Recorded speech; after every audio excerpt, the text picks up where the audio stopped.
Hi guys, this is Mrs. Dunnigan, and I just wanted to talk to you today about the difference between action and linking verbs.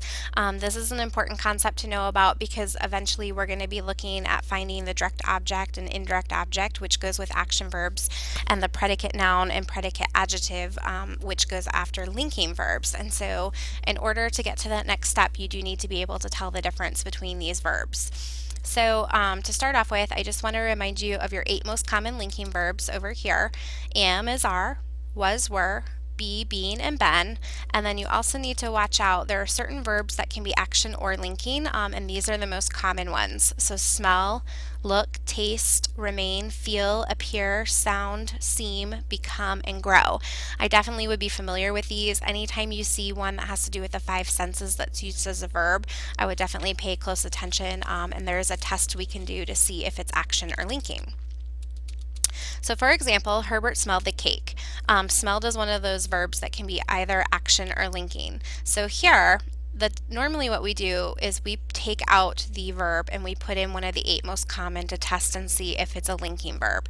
So if I say Herbert is the cake, that does not make sense. So I know that this is not a linking verb. It is in fact the action of smelling the cake. Okay.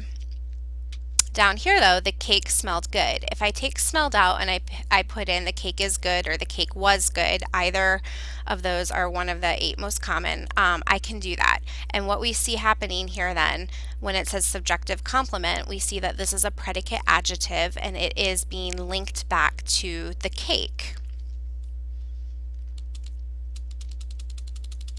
So in number 1 down here, what we're going to do, and I've already actually started it, the Quello bears have climbed the eucalyptus tree. Our vertical split would go after bears, and that vertical line, if I could draw it and I would, is just separating the subject side of the sentence from the predicate or verb side.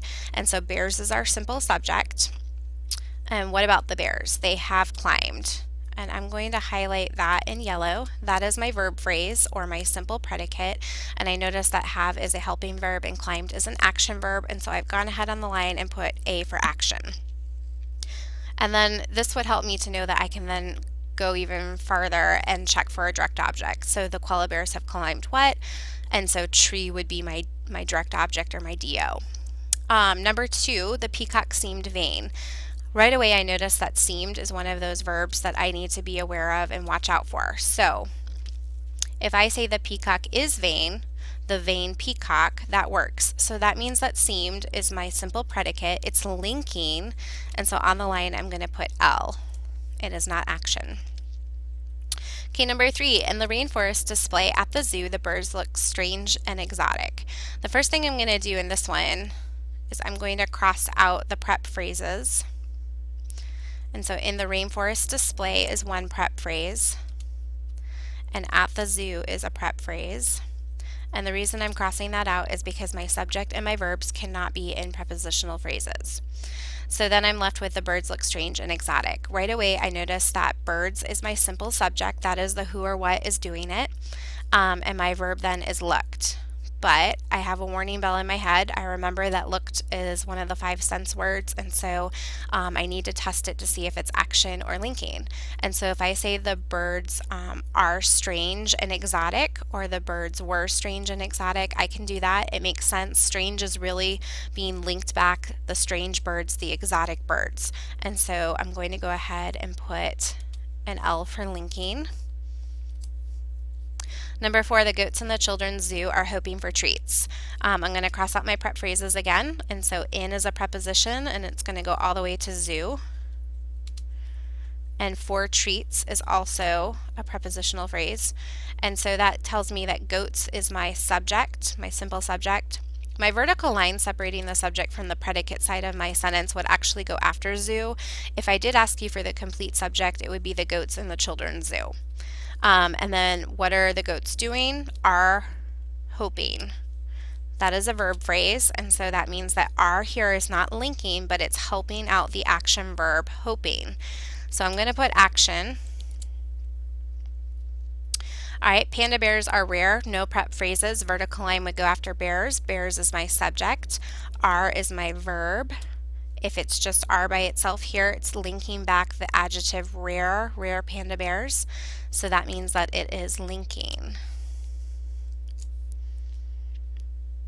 Number 6, soon the hippopotamus will emerge from the murky waters. I'm going to cross out from the murky waters as a prepositional phrase, and then I get to pick from what's left. So hippopotamus is my subject. My vertical line separating the subject from the predicate side would go after hippopotamus, and will emerge would be my verb phrase. Will is a helping verb, and emerge then is going to be an action verb. When I'm talking about a verb phrase, you guys, the last verb in the verb phrase is always called the main verb, and main verbs can be action or they can be linking. Helping verbs help main verbs, but the helping verb will not be the main verb. So just as a quick reminder, the last verb in the verb phrase has to be action or linking, and that's why I'm putting A there. Number 7, the hippopotamus can hold its breath for a long time. I'm going to go ahead and cross out for a long time. That's a prepositional phrase. My vertical line would go right here after hippopotamus. That's my simple subject again. What is the hippopotamus doing? We would say can hold. Anytime that you have more than one verb, it is a verb phrase, and that means you have helping verbs. And so can is my helping verb, and hold is my main verb. Once again, main verbs can be action or linking. And here it would be action. Number 8, the snake's skin feels very smooth. There's no prepositional phrases to cross out, so my vertical line separating my subject from my predicate side of the sentence would go after skin, and that means that skin, in fact, is my simple subject, not snakes. That's an adjective here. And then I'm looking for my simple predicate, and that would be feels. That's my verb. I do remember that feels is one of the verbs that I need to watch out for that can be action or linking, and so I'm going to do the test and say the snake's skin is very smooth, and that works. I can say that, and so that tells me that feels here is linking smooth to describe skin. Alright guys, I hope that helps you to be able to distinguish between action and linking verbs. And just a quick reminder on verb phrases. Thanks very much.